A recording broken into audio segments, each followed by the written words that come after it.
Hola amigos, ¿cómo están? Mi nombre es Abel Gustavo Maciel y tengo el honor de poder presentar este micro para 30.000 veces literatura que hemos denominado Cultura y Transgresión. En este caso vamos a ir desarrollando nuestro quinto encuentro.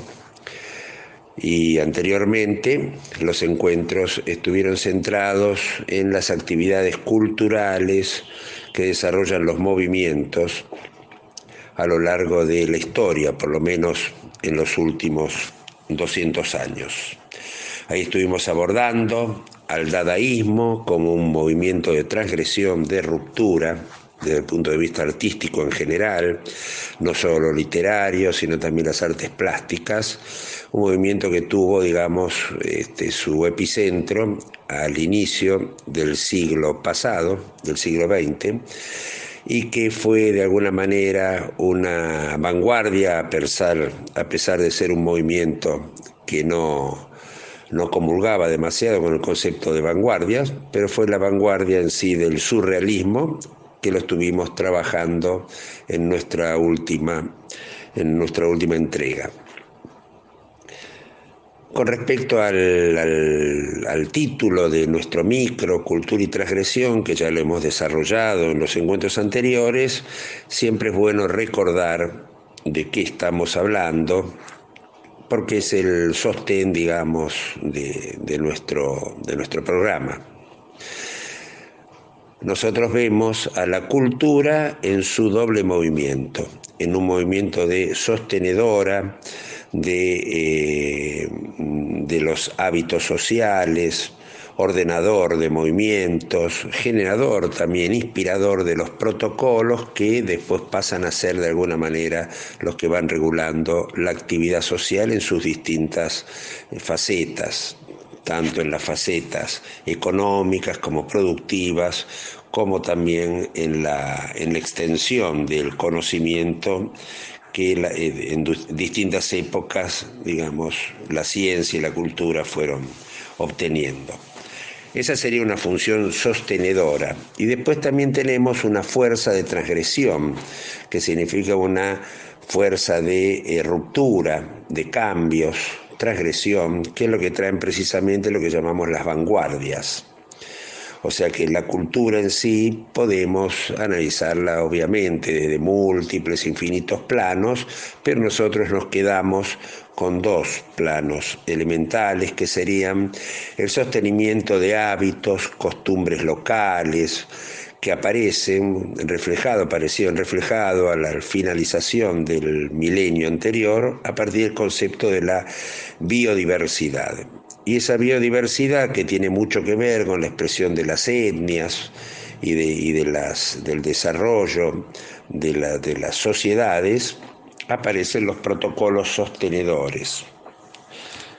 En algunos casos esos protocolos obviamente están representando la parte en sí del movimiento cultural que está referenciado al ADN, que va cambiando según la geolocalización de las sociedades.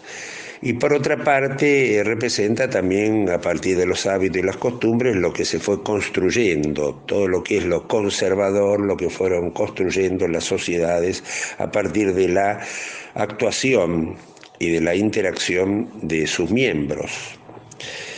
En ese caso, consideramos nosotros que esos protocolos responden a paradigmas vigentes que fueron desarrollándose también a través de ciertos hitos históricos.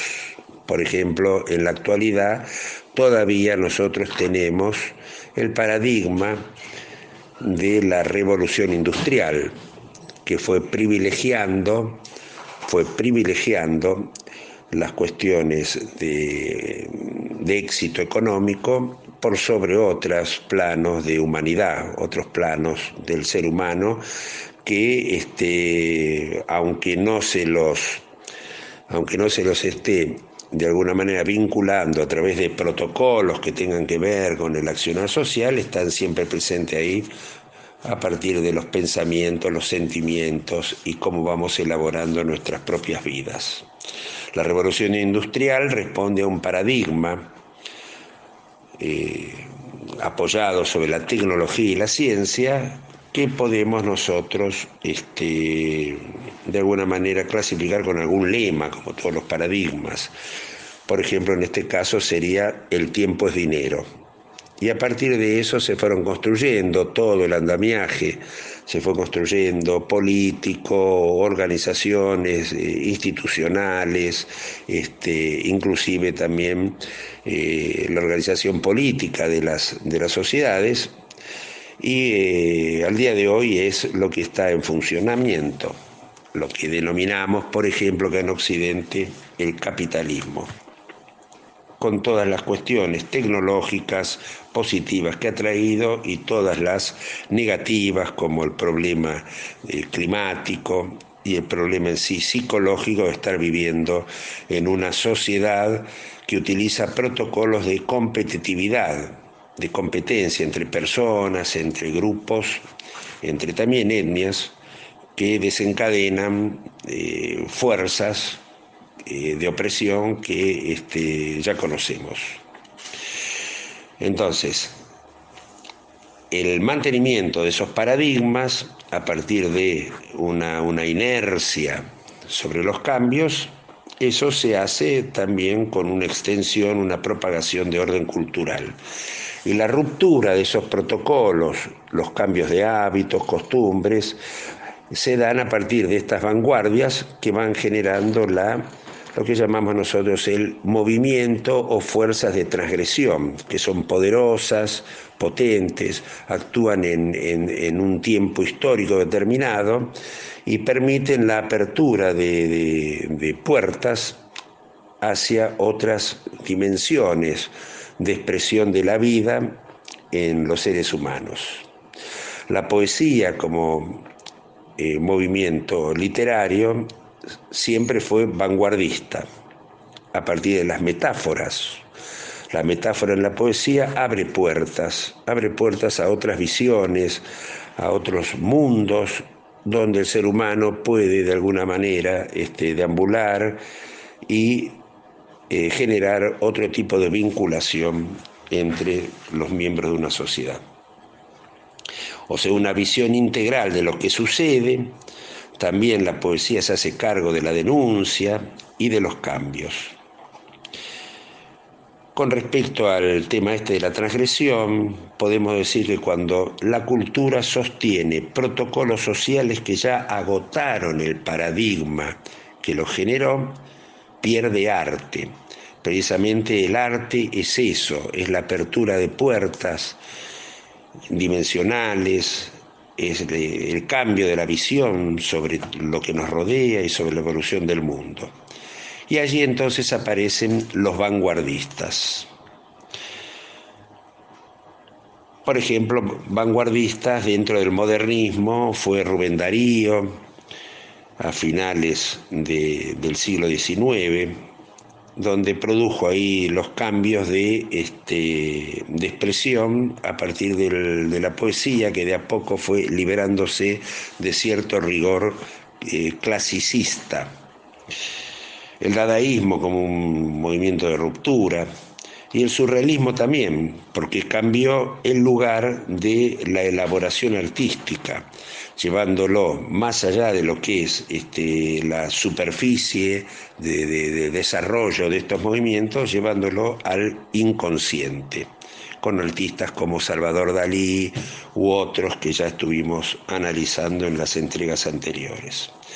Hoy en nuestra quinta entrega, vamos a tratar sobre la generación Beat, un movimiento de vanguardia que tiene sus raíces en la década del 40, del 50 y su explosión en la década del 60, y que realmente podemos tomarlo como la vanguardia de lo que llamamos un posmodernismo, que estamos tratando ahora de definir en este tercer milenio, pero que es el que estamos de alguna manera ahí inmersos los que nos dedicamos a esta noble actividad del arte en general y del arte literario.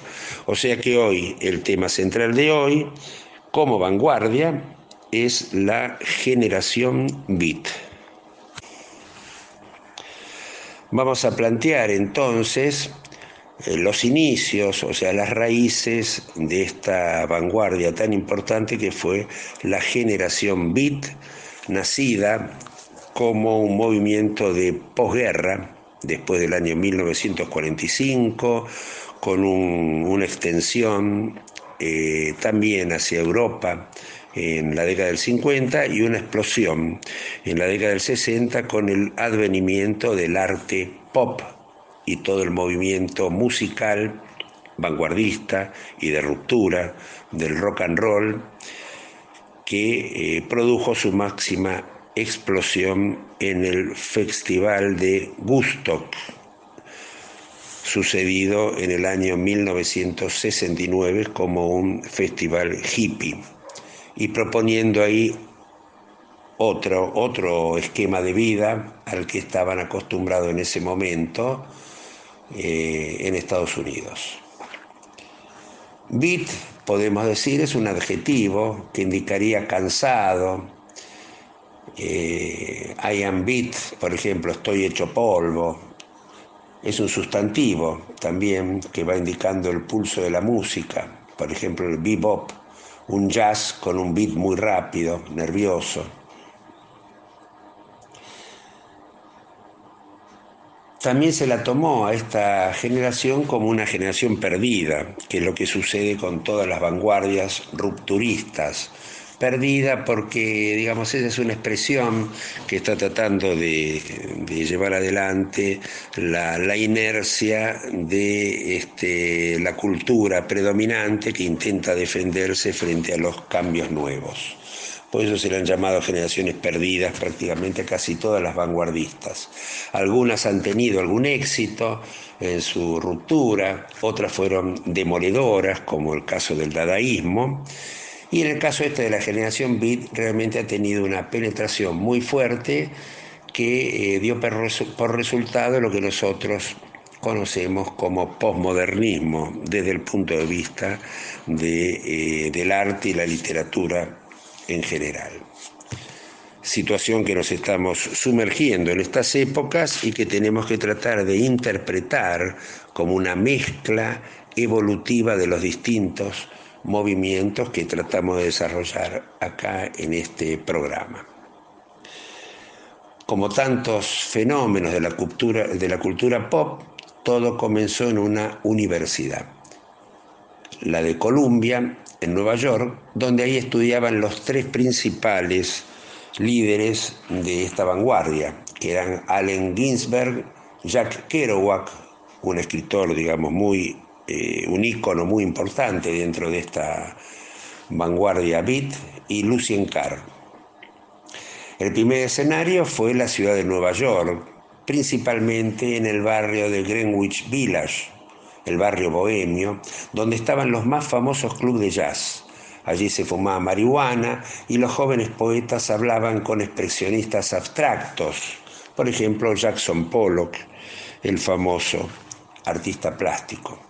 Otro escenario de desarrollo paralelo de esta vanguardia fue la ciudad de San Francisco, donde en 1955 se hace una célebre lectura pública de poemas que se llamó la Six Gallery Reading. Entre ambos extremos, entre San Francisco y Nueva York, ahí apareció, digamos, el concepto de la carretera, que es el ideal beat de estar siempre vagando.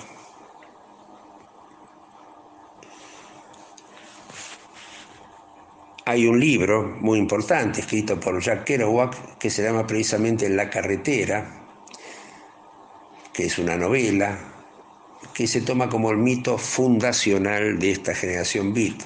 También hay otro título de Kerouac, Los vagabundos del Dharma. El Dharma tiene que ver con la rueda de la ley en el hinduismo, es un concepto que viene de Oriente, también fundamento del budismo. Y está indicando como que estos vagabundos, los cultores de esta vanguardia, van en busca de experiencias, de sexo, de drogas, de iluminación espiritual. También fue otro centro, México y sus drogas exóticas. Y el destino simbólico, digamos, no de ruta física, pero sí simbólico, era Oriente, el yoga tántrico y el budismo zen.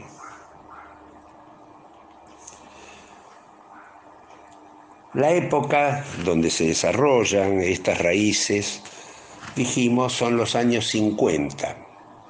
En Europa, la dura posguerra del existencialismo estaba en esos momentos en pleno auge. En los Estados Unidos, una era de exuberancia económica, ahí aparecía el nacimiento del sueño americano, que ha tenido tantas connotaciones y tantos perjuicios para el resto de las naciones que tuvimos que de una manera u otra sufrir esos embates culturales y esa modalidad de pensamiento. Pero los beats, esta generación, parecen ver un lado oscuro y turbador en ese sueño americano y en la felicidad que planteaba. Por ejemplo, el poeta Allen Ginsberg, con su célebre poema Aullido, que durante mediados de la década del 50 comienza a dar vueltas por estos lugares que estamos mencionando. Allí, por ejemplo, Allen Ginsberg dice: vi las mejores mentes de mi generación destruidas por la locura, hambrientas, histéricas, desnudas, arrastrándose por los barrios negros en busca de una dosis, demonios y ángeles ardiendo por la antigua conexión celeste con la astral dínamo de la maquinaria de la noche. Allen Ginsberg escribe en versículos furiosos que recuerdan a la Biblia, a Whitman y a su adorado William Blake. Ese es el formato de redacción de Aullidos. Acumula referencias a la realidad contemporánea, es ferozmente crítico con la sociedad materialista y capitalista, se gana una denuncia por obscenidad a causa de las referencias sexuales, especialmente las homosexuales. Y más tarde desarrollaría una importante actividad política contra la guerra de Vietnam. De esa manera se convertiría en un personaje público de mitines y actuaciones televisadas. Aquí entonces encontramos esas raíces en esa respuesta de esta vanguardia a ese protocolo que, como dijimos antes, había agotado las características del paradigma que le había dado luz, que lo sostenía. Entonces, en esa necesidad de cambio de pensamiento aparecen las raíces de esta vanguardia, la generación beat. La diferencia que podemos plantear en esta generación beat como vanguardia de un movimiento que después se fue extendiendo tanto en la literatura y fundamentalmente en la música a lo largo de las décadas siguientes, es que se trata de un movimiento realizado por individualidades.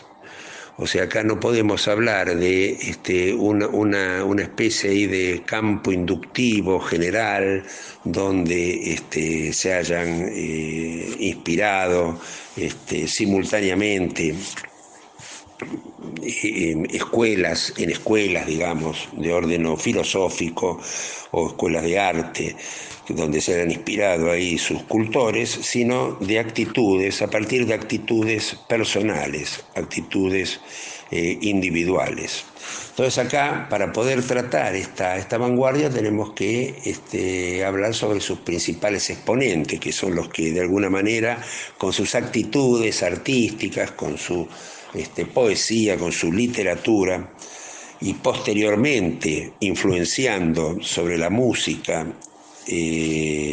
a principios de la década del 60, han establecido, esta vanguardia pudo establecerse como un movimiento. Dijimos que Aullidos, de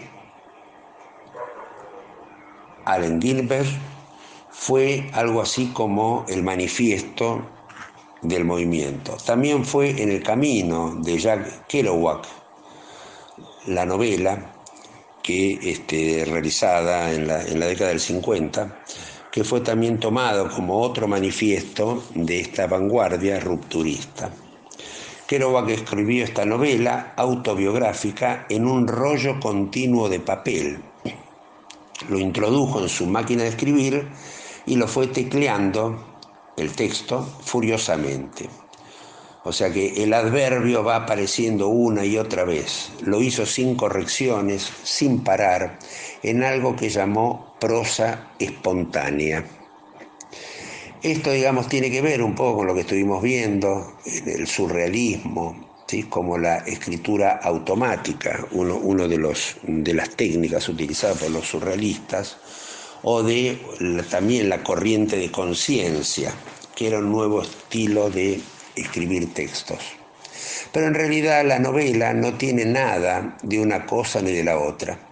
En cualquier caso, las corrientes literarias ya antiguas, en los años 50, pueden estar presentes dentro de esta novela, este texto de Kerouac. Después de este famoso rollo, que era o suponía ser una especie de borrador, Kerouac trabajó el texto hasta darnos un libro que fue magnífico, maravillosamente escrito y tan espontáneo como pueden serlo las obras de Henry Miller o de Mark Twain. Kerouac era un prosista refinado, dueño de una sintaxis exquisita, creador de imágenes individuales, afecto a las frases perfectas llenas de alteraciones. En él podemos percibir algo del romanticismo de Thomas Wolfe transformado en un romanticismo propio, un arte hecho de entusiasmo, como si fuera una perpetua celebración de la vida. Otro cultor importante, muy importante dentro de esta generación beat fue William Burroughs, un novelista también de origen americano. El contraste que tuvo Kerouac con Burroughs no puede ser mayor. Burroughs pronto se adentró en el mundo de las drogas, tal como relata en su novela Yankee, que a pesar de su ácido contenido es la de más fácil lectura de las suyas.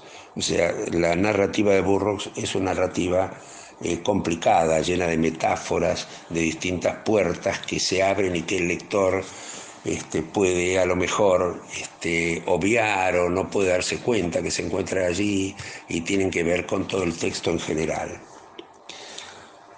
Una novela de él, El almuerzo desnudo, comienza su verdadero estilo, una ficción desencajada por la técnica aleatoria del surrealismo, carente de trama, con vínculos también con la ciencia ficción, que luego va a ir desarrollando en obras de ciencia ficción experimental, como por ejemplo la novela Nova Express o Ciudades de la Noche Roja. Fue considerado como el escritor más importante de su tiempo. Tuvo una vida desastrosa a causa de las drogas y el alcohol. En 1950 profundizó su camino a través de las drogas en México, donde viajó y vivió con su mujer, que también era adicta a las anfetaminas. También debido a esa actitud de vida tuvo cierta repulsa por parte del sistema, también lo condenaron a 2 años de cárcel. Son muy interesantes, en el caso de William Burroughs, sus ensayos sobre el arte de la escritura y los ejercicios que ponía a sus alumnos de escritura creativa. Por ejemplo, un ejercicio era caminar por la calle intentando ver solo un color y recordar ese viaje realizado en color a posteriori. Y a partir de allí tener, digamos, la inspiración para poder escribir y describir ese viaje.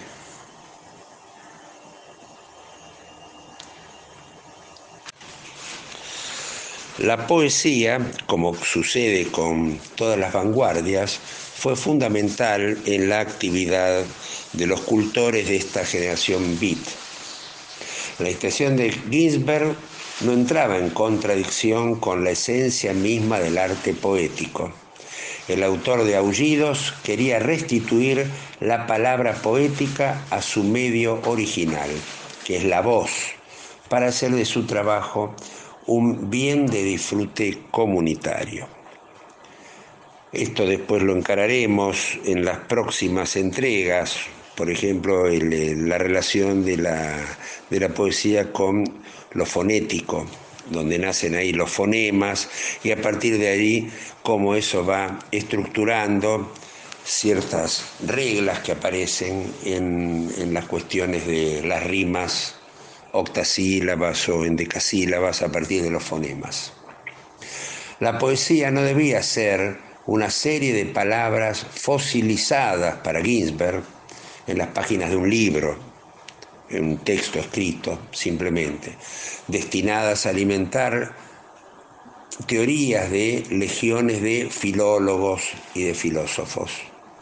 La poesía pasó a ser, con el movimiento beat, un mensaje capaz de hermanar multitudes. Los recitales poéticos servían para que los asistentes viviesen ese acto como una comunión espiritual. Es importante cómo este movimiento pasa, a partir de esa idea de Ginsberg, la idea en sí de la transmisión oral de lo poético, pasa después a tener una gran penetración en la actividad musical que explota en la década del 60, a partir de la transfiguración del jazz, del blues, que son los cimientos después del rock de los 70, tal cual como los conocemos en esta época. La primera poesía beat reforzará esa condición oral, que es Aullidos, que ya hablamos, en su mismo discurso, presentándose a menudo como una interpelación al oyente. O sea, en ese caso utilizar la poesía, digamos, desde el punto de vista del despertar de la conciencia sobre el individuo, qué es lo que está sucediendo a su alrededor, que ya dijimos es uno de los fundamentales, una de las fundamentales funciones de la poesía. El poeta en ese caso entonces se cree investido de cierto carácter mesiánico y rechazará la poesía introspectiva a favor de un discurso que involucra a toda la humanidad. En esos momentos adquiere las características de un sermón heterodoxo cuasi religioso. Heterodoxo en buena parte por su frecuente incursión lingüística en lo coloquial y lo malsonante. El movimiento beat, en su dimensión de corriente poética, podemos decir que actuaría como un eficaz revulsivo en el mundo de las letras norteamericanas, y de allí en más instalando por la explanación de la cultura que ha tenido Estados Unidos, digamos, una influencia importante en el mundo. Ya ahí lo dijimos, que hubo dos focos primordiales: Nueva York, donde ahí coincidirían Kerouac, Ginsberg y Gregory Corso, y San Francisco, donde la librería y casa editorial del combativo poeta Lawrence Ferlinghetti atraería a los mayores talentos del grupo. La historia de la poesía beat podría ser resumida en el catálogo de la colección Pocket Poets, que publicara Ferlinghetti, que fue el poeta que creó una plataforma editorial privilegiada para esas voces disidentes convencidas del poder transformador de la palabra poética. Todos coincidían en que la poesía tenía que agitar conciencias, aunque este propósito conoció muy diversas plasmaciones estéticas. Por ejemplo, el tono violento, profético, que Ginsberg heredó de William Blake, que se nota en su obra Aullidos, hasta la sobrecogedora serenidad expresiva de Gary Snyder. Dijimos que esta vanguardia encuentra su difusión y su continuidad dentro de lo que es el movimiento musical del rock and roll de finales de la década del 60, principios del 70 hasta nuestros días. La relación del beat con la música viene de sus mismos orígenes terminológicos. Por ejemplo, a pesar de las significaciones que le diera Jack Kerouac y otros miembros de la generación al término beat, también podemos decir que procede del argot que utilizaban los músicos del jazz en la época. Beat encontraría en el rock el territorio ideal para la natural prolongación de sus preocupaciones temáticas, aunque no sería inmediato ese trasvasamiento. Durante los primeros años del rock, este estilo se convertiría en la expresión sonora de una rebeldía que flotaba en el ambiente y que en algunos puntos coincidía con el ideario beat, aunque no en todos. Habría que esperar hasta que las corrientes contraculturales de los años 60 para que el beat tuviera su correspondencia más justa y equilibrada en el mundo de la música de rock. Por ejemplo, cantautores como Bob Dylan se apropiaron respetuosamente de esa mítica de Aullidos, de esa reivindicación teñida también de romanticismo, de la cara oculta del sueño americano. A partir de Dylan, la adopción del modelo no sería abandonada por completo en ningún momento. Y tenemos también ahí al mítico John Lennon como precursor también de esta generación beat que ya había puesto un pie en la música de turno que tendría ahí una expansión de orden global. El beat ha sido uno de los movimientos literarios más difíciles de ceñir a unas concretas coordenadas temporales, porque la sombra de su influencia se ramifica y se extiende a muy lejanos territorios. En algunos casos su filosofía influirá por ósmosis a algunos de sus contemporáneos, cuyo trabajo no podría inscribirse estrictamente en el beat, sino a una forma de vida o contracorriente ajena a todo convencionalismo, como la que encarnaba Paul Bowles. Es evidente que Bowles no puede incluirse dentro de la generación beat, pero sus obras mayores beberían directamente de sus fuentes ideológicas.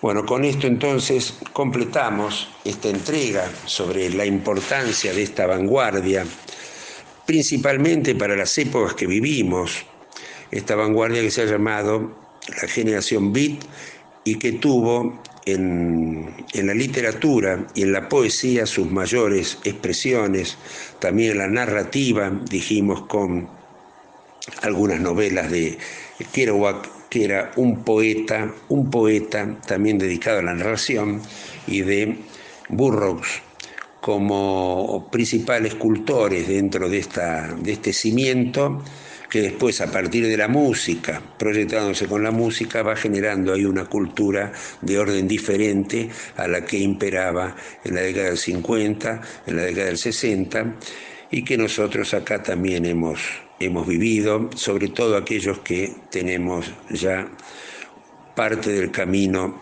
biológico realizado.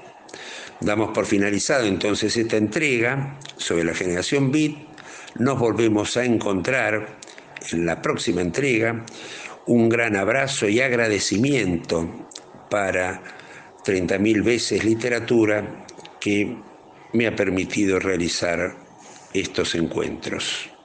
Gracias amigos por compartir este micro y un gran abrazo para todos.